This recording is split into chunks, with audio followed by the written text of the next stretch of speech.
10 WWE gimmicks that were actually designed for other wrestlers. Number 10, Mr. Kennedy, the son of Mr. McMahon. The WWE were adamant that Mr. Kennedy was going to be their next big star, so they delivered a huge storyline which saw Mr. McMahon trying to find out the identity of his illegitimate child, and the reveal was actually going to be that Kennedy was McMahon's son. This big reveal should have established him as a main event level star for years to come, and it should have set Kennedy up to be next in line for the WWE All-World title. Unfortunately, due to a suspension, WWE had to pivot, and it was ultimately decided that Hornswoggle would then be revealed as the illegitimate son. This reveal was mocked and belittled, and it was a case of WWE just openly laughing at the audience and telling them directly that they could do whatever they wanted. Number 9, Chris Jericho, the Goon. Chris Jericho had an incredible career in WWE, and the crazy thing about Jericho is that he almost made his WWE debut in the mid-90s as the infamous character known as the Goon. According to Jericho, there was interest from WWE in the 90s, but Vince McMahon wanted him to play the hockey player character. Jericho turned the offer down, and he wouldn't show up on TV until the summer of 1999. The awful Goon gimmick would eventually be played by Bill Irwin, and the gimmick fell completely flat, so Jericho without a doubt made a very sensible call. Number 8, Christian, Vengeful Attacker. During Jeff Hardy's main event run between 2008 to 2009, an unknown individual was trying to stop Hardy's momentum dead. Hardy would be involved in a number of freak accidents, and this individual wasn't trying to stop Hardy from reaching the top of WWE, they were also trying to bring Hardy to a permanent end. The original plans for the identity of this villainous individual were for it to be Christian. Christian was set to return to WWE after an outstanding run in TNA, and this would have been a perfect reintroduction to Captain Charisma. Due to these creative plans leaking online, WWE cancelled Christian's planned new gimmick, and the character was given to Matt Hardy, which didn't really make a ton of sense. Whilst it was understandable that WWE were annoyed with the leak, they truly did need to change the creative direction, as this could have been huge for Christian and the fans would have loved to see him in that kind of role. Number 7, Baron Corbin, Baron Wyatt.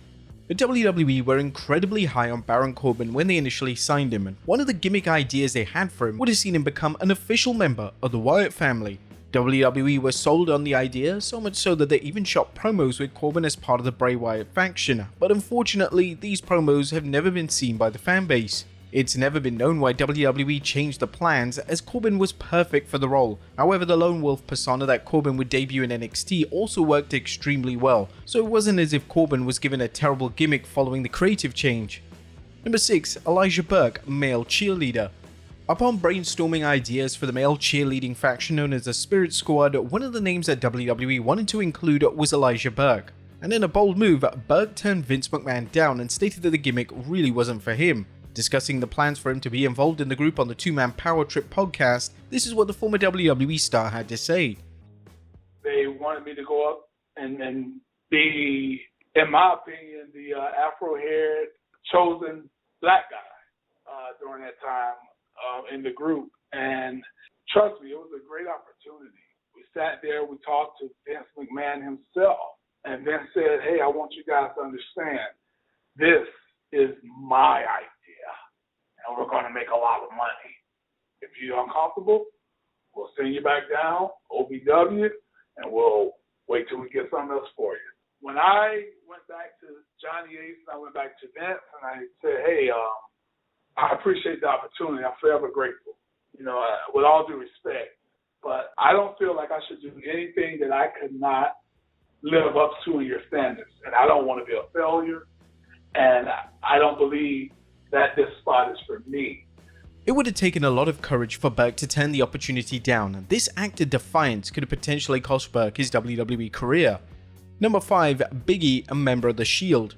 The Shield are one of the most successful and popular stables of all time, and it's hard to imagine anyone in the group other than Roman Reigns, Seth Rollins, and Dean Ambrose. But with that being said, other names were initially considered for the group, and at one time there were going to be 4 members, and the 4th member of the faction would have been Biggie.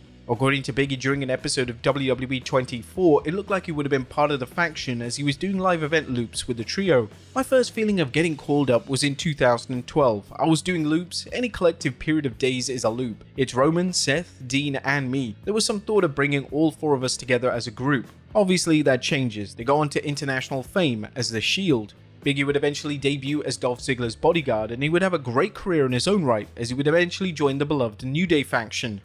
Number 4, Kevin Nash, Anonymous Raw General Manager.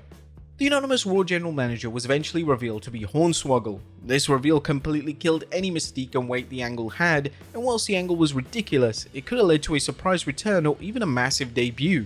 According to former WWE writer Kevin Eck, one idea that he wanted to implement was for the big reveal to be Kevin Nash. The idea would be that Nash had to keep his identity secret due to being under contract to TNA. It would be revealed on the show that the emails were being sent from a production truck, and when this was investigated, it would be revealed that Nash would be in the truck sporting a wizard hat to pay homage to his WCW character known as Oz. This was a unique creative pitch to say the very least. Number 3. Edge, Val Venus.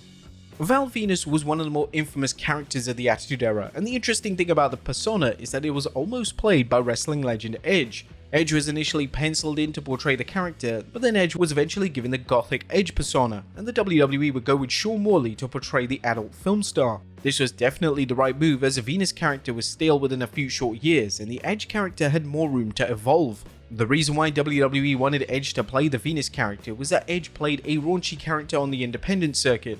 Edge would portray a character known as Sexton Hardcastle, and WWE naturally associated this name with the adult movie star gimmick. Number 2. The Higher Power, Christopher Daniels. The Higher Power was one of the most disappointing reveals imaginable, and one of the reasons as to why it was such a letdown was because it made no logical sense. When The Undertaker debuted the Ministry of Darkness faction, he began to speak of a mysterious higher power. This could have been a fascinating new development in The Undertaker's lore and history, yet this higher power was revealed to be Vince McMahon, the man the dead man had been feuding with for months on end. It was later revealed that one of the ideas for the reveal was for it to be Christopher Daniels. However, Vince McMahon took issue with Daniels' size and build and decided to cancel any plans involving the future TNA star. It was just terrible booking from WWE, as there were so many names that would have worked. And number 1, Taz, Attempted Murderer. The WWE completely butchered the big reveal of who ran down Stone Cold Steve Austin. In a unique twist, it was revealed that Rikishi was the man responsible, and this booking call has been ridiculed and mocked for almost 25 years, and rightly so. But WWE almost went in a completely different direction, and this could have worked extremely well. According to former WWE writer Brian Gewirtz, it was almost Taz that would have been given the nod, however this was changed the following week, and WWE eventually went with Rikishi. Speaking during an appearance on the Ariel Helwani show, he stated, "I remember at one point Vince looked at me and was like, Taz. At one point it was going to be Taz. Okay, great, let's make it Taz. Then for whatever reason, the next week it's someone different. I wouldn't call that necessarily a success. Rikishi is a Hall of Fame performer, but he's likable and a natural babyface, and people want to like him. Sometimes you just don't know until you try. Then ultimately it was Rikishi, but Triple H was behind it all along, and it went back to the natural order of things." Can you imagine how much that would have boosted Taz into the main event scene? But there you have it, folks, 10 WWE gimmicks that were actually designed for other wrestlers. Be sure to leave your comments down below, and I'll see you next time with some more wrestling content.